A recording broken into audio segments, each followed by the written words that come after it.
Há mais de 14 anos, o Brasil tem sido o país que mais mata as pessoas trans e travestis. Pelo mesmo período de tempo, ele lidera o ranking no consumo de pornografia T.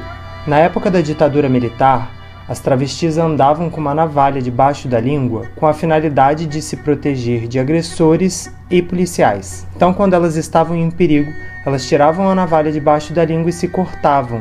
Naquela época, acontecia a epidemia da AIDS. Supondo que elas fossem pessoas que vivem com HIV, os agressores fugiam com medo de serem contaminados. Mas isso infelizmente não protegeu todas as nossas. Corpos dissidentes foram apagados e ainda são. Bom ressaltar que desde aqueles tempos existe uma boa diferença entre ter pele alva e ser pele-alvo.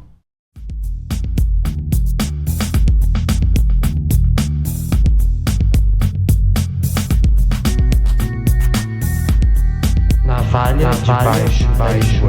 Navalha debaixo da língua. Morei na Califórnia por quase 5 anos e eu voltei para Itatiaia no ano passado.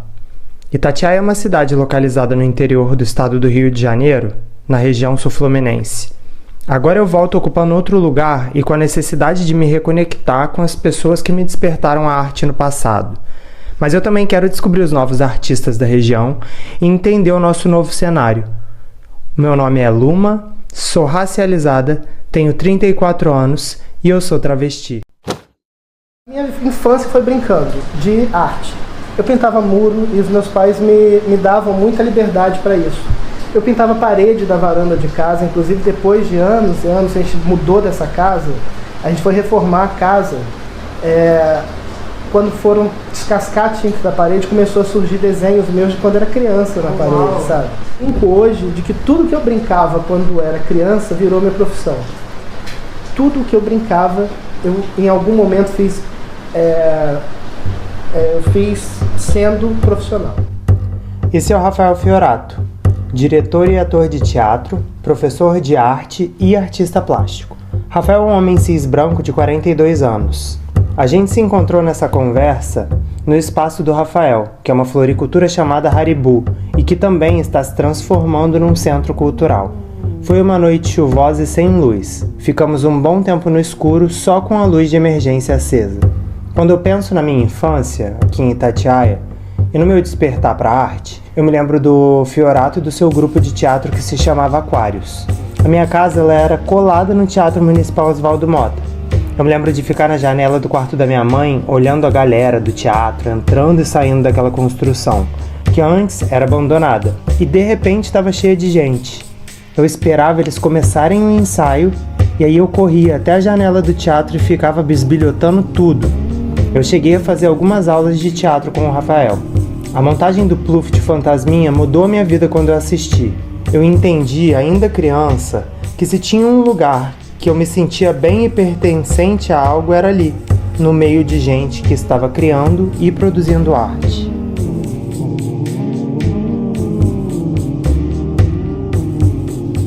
Acho que os astros estavam no momento certo no céu, porque a Prefeitura de Itatiaia tinha recém-inaugurado, em 98, o Teatro Municipal Oswaldo Mota. Eles tinham reformado e entregue um teatro novo para a população, com cortina de veludo vermelho. Estava muito bonitinho. De um luxo que eu nunca tinha visto. Eu sou nascido aqui.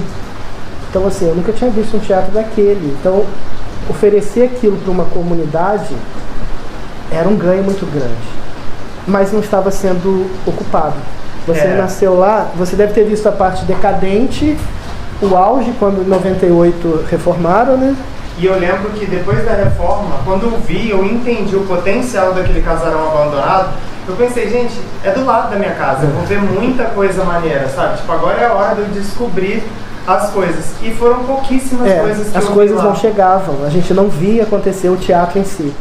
Mas o teatro recém-reformado, o grupo se viu muito feliz com o resultado daquela peça, que tinha 3 páginas o texto.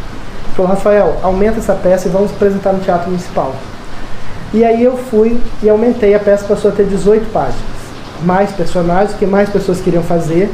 E ali a gente apresentou em maio de 99, em versões de papéis. A peça tinha esse nome. Depois ela virou Inversões. Bom, o teatro lotou. E lotou de um jeito inédito. Até então nada tinha acontecido. E as pessoas saíam de casa, às vezes saíam depois da missa. As pessoas iam e enchiam o teatro sexta-feira à noite, sábado à tarde, sábado à noite e domingo à noite. Então a gente fazia assim, 4 apresentações no final de semana, lotado. Para uma cidade pequena, que não conhecia teatro, que não sabia o que, vamos dizer assim, que era cultura, que tinha era muito pouco, o Aquários, que aí passou a ter nome, o Aquários passou a fazer uma diferença muito grande. Eu ainda não sabia o porquê direito e o que me causava uma identificação com aquelas pessoas. Hoje, eu sei que aquela galera do teatro eram os jovens fora do padrão, os que a sociedade definiam como estranhos, esquisitos, gays. E eu era bem assim, mas ainda não podia ser. A arte, ela anda junto com a política. Por que a arte anda junto com a política?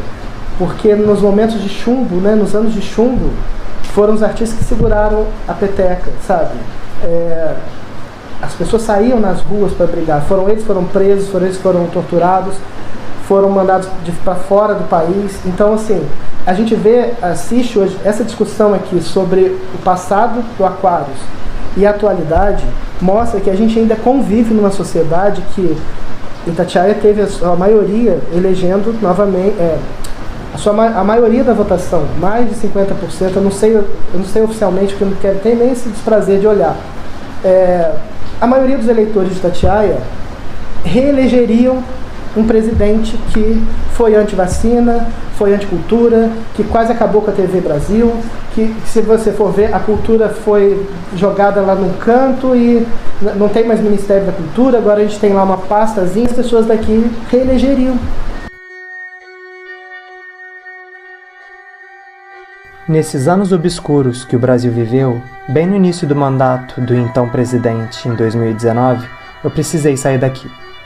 Antes mesmo da troca de governo, eu já sentia no meu dia a dia que aquilo não seria uma temporada fácil. As coisas que eu estava acostumado a ouvir na rua, elas se multiplicaram e tomaram forma de ameaça, a ponto de eu ouvir na fila do mercado: agora eu quero ver sair de casa. Quem manda agora é o capitão. Tem que matar mesmo. Então. Já naquele início eu sentia medo. Eu sabia que esse não seria o melhor lugar para uma pessoa como eu. Talvez eu estivesse sentindo também o início da minha transição, e ela não aconteceria se eu tivesse ficado aqui. O melhor de viver na Califórnia foi andar na rua durante alguns anos sem que ao menos uma pessoa me conhecesse. Ali eu consegui me desgrudar de uma identidade social imposta e eu comecei a ter mais intimidade com coisas que eu jamais tive a chance de viver. Sair de perto da minha família foi importante para eu transicionar. Me fortaleceu para a transição deles também. A transição de gênero não acontece só. É fundamental que as pessoas próximas transitem junto. E eu precisava voltar para Itatiaia. Eu precisava voltar para casa. Nessa conversa que eu tive com o Fiorato, eu ouvi muitas histórias sobre o preconceito que ele viveu e vive nessa cidade, por ser um homem gay, e sobre as dificuldades de continuar trabalhando com arte e cultura em Itatiaia.